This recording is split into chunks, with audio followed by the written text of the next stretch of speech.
Hello student, आज के video में हम ऑर्गेनाइजेशनल बिहेवियर में सोर्सेस या फिर कॉजेस जानेंगे, क्या कारण होते हैं कॉन्फ्लिक्ट्स के। लास्ट वाले वीडियो में हमने कॉन्फ्लिक्ट का कॉन्सेप्ट समझा था। अब हम मेन सोर्स या कॉजेस जानते हैं कॉन्फ्लिक्ट के जो ऑर्गेनाइजेशन में होते हैं। ठीक है, तो वो उस तरीके से है, पॉइंट बाई पॉइंट इसको डिस्कस करेंगे। ठीक है, फर्स्ट आता है आपका ऑर्गेनाइजेशनल चेंज, फिर है आपका पर्सनालिटी क्लासेस, फिर है आपका different set of value, then है आपका लैक ऑफ ट्रस्ट, फिर है आपका कॉन्ट्रास्टिंग परसेप्शन, देन है आपका जॉब रिलेटेड इश्यूज। ठीक है, फिर आता है आपका अदर एजेंडाज। ठीक है, इनको पॉइंट बाई पॉइंट डिस्कस करेंगे। फर्स्ट आ रहा है आपका ऑर्गेनाइजेशनल चेंज। इसमें क्या है, ऑर्गेनाइजेशनल चेंज में पीपल क्या होल्ड करते हैं, क्या लेकर चलते हैं डिफरेंट व्यूज़ हर किसी को देखने के, और over the direction to go. तो जो राउट्स जो होते हैं वो टेक होते हैं, उनका लाइकली सक्सेस होता है। तो रिसोर्सेज जो भी यूज़ हो रहे हैं, जो भी उसमें क्या है आपके प्रोबेबल आउटकम्स आ रहे हैं। देखिए, टेक्नोलॉजिकल, पॉलिटिकल और सोशल चेंज की गति से क्या होता है, इंक्रीज होता है मार्केट प्लेस, जो हर्टलिंग टूवर्ड होता है ग्लोबल इकोनॉमी की ओर। तो ऑर्गेनाइजेशनल चेंजेस जो होते हैं वो एवर प्रेजेंट रहते हैं, तो इसका एक कारण ये भी हो सकता है ऑर्गेनाइजेशनल चेंज। फिर आता है पर्सनालिटी क्लैशेस। कॉन्सेप्ट हो गया इंडिविजुअल डिफरेंसेस का, फंडामेंटल है, मतलब एक बेसिक है, फंडामेंटल कॉन्सेप्ट है इंडिविजुअल का ऑर्गेनाइजेशनल बिहेवियर के लिए। देखिए, हर कोई पर्सन जो होता है, not everyone thinks, feels, looks और एक्ट्स अलाइक, मतलब हर कोई पर्सन एक जैसा ना तो महसूस करता है, ना ही एक जैसा दिखता है, ना ही एक जैसा एक्ट करता है। ठीक है, तो उन लोगों में क्या है, उनकी पर्सनालिटी डिफर करती है पर्सन टू पर्सन, जो कि कारण हो सकते हैं कॉन्फ्लिक्ट का। तो ये एक रिसोर्सेज है जो क्रिएट करता है प्रॉब्लम को। ठीक है, तो एम्प्लॉयड को एक्सेप्ट करना चाहिए, रिस्पेक्ट करना चाहिए और सीखना चाहिए कि इस किस तरीके से ये डिफरेंसेस अराइज हो रहे हैं। तो एक पॉइंट ये भी आता है कॉजेस का आपका पर्सनालिटी क्लैशेस। फिर आता है डिफरेंट सेट ऑफ वैल्यूज़। देखिए, हर कोई पर्सन, जो पीपल हैं, उनके अपने अलग अलग डिफरेंट बिलीफ्स होते हैं, वैल्यू सिस्टम होते हैं, कुछ फिलॉसफी होती हैं जो वो एथिकल वैल्यूज़ की तरह होती हैं, कुछ नॉर्म्स होते हैं, जो चीज़ें वो बचपन से सीख रहे हैं, जो उनको लीड करते हैं उनको डिफरेंट डायरेक्शन में। तो इसका रिजल्ट क्या निकल कर आता है, उन लोगों में प्रॉब्लम्स होती हैं।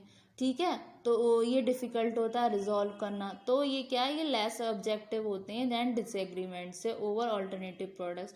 तो इस तरीके की जो प्रॉब्लम है, सोर्सेज हैं कॉन्फ्लिक्ट का, ये भी एक इम्पॉर्टेंट है कि डिफरेंट सेट ऑफ वैल्यूज़ हो गए। फिर आ गया आपका लैक ऑफ ट्रस्ट। देखिए, कोई भी रिलेशनशिप होती है, प्रोफेशनल या कैसी भी, तो उसमें ट्रस्ट बहुत ज़रूरी होता है। तो कैपेसिटी होती है डिपेंड ईच अदर वर्ड और एक्शन पे। तो ट्रस्ट ओपन अप करता है बाउंड्रीज और प्रोवाइड करता है अपॉर्चुनिटी जिससे कि एक्ट कर सकें, और एनरिच करता है एक एंटायर सोशल फैब्रिक ऑर्गेनाइजेशन के लिए।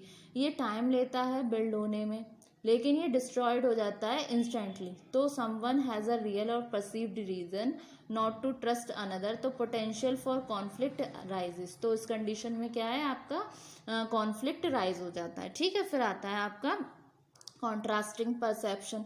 कॉन्ट्रास्टिंग परसेप्शन कैसा हो गया, जैसे कि हर किसी का अलग अलग पॉइंट ऑफ व्यू हो गया। ठीक है, हर किसी का, क्योंकि पीपल जो परसीव कर रहे हैं चीज़ों को, वो डिफरेंट वे में कर रहे हैं। मतलब किसी की प्रायोरिटी कुछ है, एक्सपीरियंस की, एक्सपेक्टेशन की, दूसरे की कुछ और है। तो इस तरीके से क्या है, कॉन्फ्लिक्ट अराइज हो जाता है। ठीक है, तो एम्प्लॉयज़ को सीखना चाहिए, चीज़ों को देखना चाहिए, समझना चाहिए और दूसरों की हेल्प करनी चाहिए। तो ये भी एक रीज़न है। फिर आता है आपका अदर एजेंडाज। कॉन्ट्रास्टिंग परसेप्शन हो गई। फिर आ गई आपकी जॉब रिलेटेड इश्यूज, जैसे कि कॉन्फ्लिक्ट आ गए, जैसे जॉब में, जॉब होल्डर में और जॉब के बीच में कॉन्फ्लिक्ट आ गए, जॉब में, ऑर्गेनाइजेशन में। ठीक है, और कॉन्फ्लिक्ट आ गए जॉब होल्डर में और ऑर्गेनाइजेशन में। इस तरीके के जो इश्यूज हैं वो हो गए, वो भी एक कारण होते हैं कॉन्फ्लिक्ट का। ठीक है, फिर आता है आपका अदर एजेंडाज। अदर एजेंडाज कैसे हो गए, जैसे कुछ हिडन होते हैं, छुपे हुए होते हैं, सेकेंडरी और पैरेलल एजेंडा होते हैं जो कॉज करते हैं कॉन्फ्लिक्ट को। ठीक है, तो इस तरीके से ये हो गया अदर एजेंडा। अब आते हैं हम टाइप्स ऑफ कॉन्फ्लिक्ट्स पे। टाइप्स कौन कौन से होते हैं कॉन्फ्लिक्ट के। ठीक है, तो इसको मैंने 5 कैटेगरी में डिवाइड किया है। फर्स्ट में आ रहा है आपका इंडिविजुअल वर्सेस इंडिविजुअल कॉन्फ्लिक्ट, फिर आता है आपका ऑर्गेनाइजेशनल वर्सेस इंडिविजुअल कॉन्फ्लिक्ट, फिर आता है आपका हिरारिकल कॉन्फ्लिक्ट, देन आता है आपका फंक्शनल कॉन्फ्लिक्ट, फिर आता है आपका लाइन स्टाफ कॉन्फ्लिक्ट। ठीक है, तो जो पहला है वो है आपका इंडिविजुअल वर्सेस इंडिविजुअल कॉन्फ्लिक्ट। देखिए कॉमन होता है at work, this conflict is based on win loss, ये किस पे बेस्ड है आपकी विन लॉस एनालिसिस पे।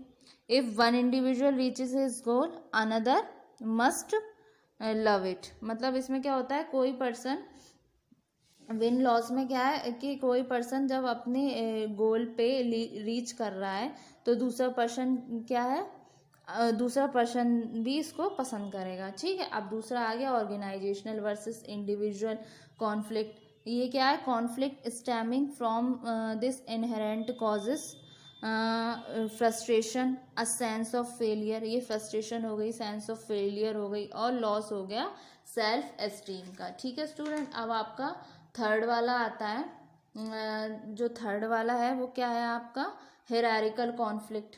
ठीक है, तो हिरारिकल कॉन्फ्लिक्ट में हम देखते हैं उसमें क्या है, हिरारिकल कॉन्फ्लिक्ट में आ गया, ये मोस्ट टिपिकल हिरारिकल कॉन्फ्लिक्ट होता है जो ऑब्टेन होता है बिटवीन लेबर और मैनेजमेंट ग्रुप्स में, जैसे कि कुछ स्टाफ फंक्शन हो गए, एचआर के, अकाउंटिंग, बिजनेस, पब्लिक रिलेशंस हो गए, लीगल डिपार्टमेंट हो गए। ठीक है, इस तरीके से।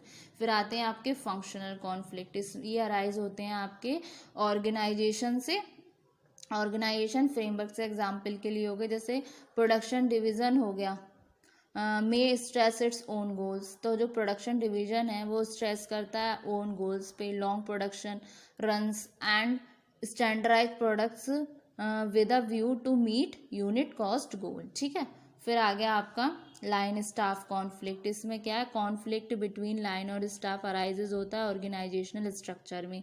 इसमें जो स्टाफ के स्पेशलिस्ट होते हैं वो लाइन वर्कर्स को अवॉइड करते हैं, इग्नोर करते हैं। ठीक है, तो ऐसा क्या होता है, जैसे कोई बंदा ऊंची अथॉरिटी पे है तो वो क्या है, अपने जो लाइन वर्कर्स होंगे जो उनके नीचे हैं, लोअर वाले वर्कर्स हैं, उनको अवॉइड करते हैं, इग्नोर करते हैं, जिससे कि लाइन वर्कर से staff member lack expertise in the organisation core work. इससे क्या होता है, जो स्टाफ मेंबर्स होते हैं वो लैक एक्सपर्टीज हो जाते हैं काम में, तो जो डिस्ट्रैक्ट करते हैं, distract them and get in their way. तो इस तरीके से ये कुछ टाइप्स होते हैं कॉन्फ्लिक्ट के।